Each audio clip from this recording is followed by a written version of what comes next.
When I first started the company, it was amazing. It took me out of a small town. It opened up the world to me. I felt like I was a part of a family. I felt that I had all the support that I needed, all the tools that I needed. Making it the best airline out there. The culture's really changed in the last 5 or 6 years immensely. Different leadership has come in. They're implementing policies that are not in the best interest of the customers or crew members. The company has been able to make changes at a whim that affect our livelihoods and our health and wellness. Benefits, schedule. Our work rules. Insurance. Merger, acquisition verbiage. I would like to have a legally binding contract. I want a proper grievance and arbitration process. I would like to be protected, and I would like to know that my voice will be heard. We're all for, helping the operation to be as smooth as possible, but we're also human beings. Duty days here are not only way too long, but they're unsafe.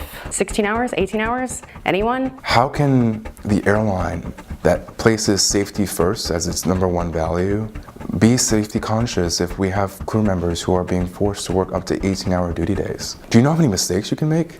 Anything can happen at any given time on an aircraft. We need crew members who are alert and can respond to these situations appropriately. Crews are sleeping on hotel floors 5, 6, 7 hours sometimes. They're arriving or being placed in locations where hotel rooms are not even available for them to rest at. If a trip goes into your day off, you're not properly compensated for that. You're paid for the hours if you fly, but you're not paid any junior man pay. You don't get a compensatory day. That doesn't seem fair to me, especially when it's clearly feasible, or it wouldn't be happening at other carriers. In the end, you need insurance for your car, your home, for your family, for yourself, and being an at-will employee, you really need to insure your career. How could you not want something like that solidified in a contract? It's long overdue. 2 flight attendants were working on an aircraft. One of them was allegedly accused of using a personal electronic device below 10,000 feet. Customer service sends out this email to revenue passengers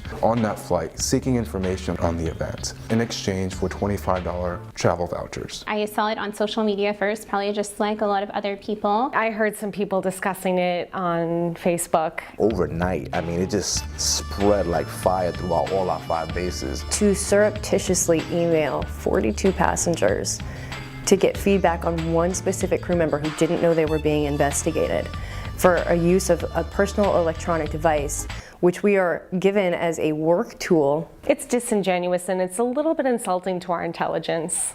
Quite frankly, I thought we were worth more than $25. I would have gone with at least $100. This is something that's been going on, and they just got caught at it this time. JetBlue was very quick to send out an email and videos about how they're sorry and apologizing. When you're giving $25 vouchers to customers, but you're underpaying your employees or taking away from my sick bank or my PTO. That speaks to the integrity of this company. We work in a Petri dish. A pressurized tube, anywhere from an hour to 6.5 hours at a time. We meet anywhere between 100 to 200 different individuals. That's just on a single leg. In an industry where we make contact with so many people, we're breathing in recycled air, we need to be seeing our doctors regularly. We need to be able to afford to do so. We don't have that now. When I first started, my health insurance, our deductible was like $400. It's now $1,300. I used to have the same health insurance at my old carrier, but significantly better coverage, so it can be done. I work for a major US airline.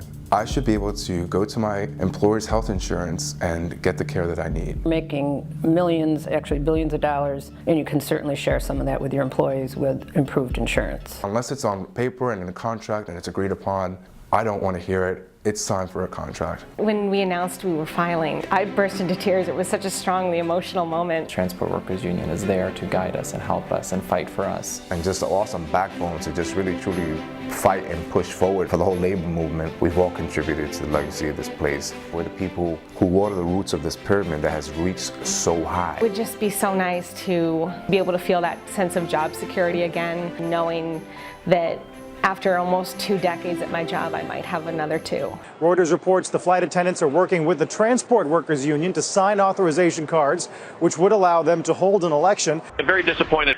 I so believe in a contrarian model, and we have many other work groups that are not represented. I'm voting yes. Yes. Yes. Yes. I'm voting yes for TWU. I have 2661 votes for yes.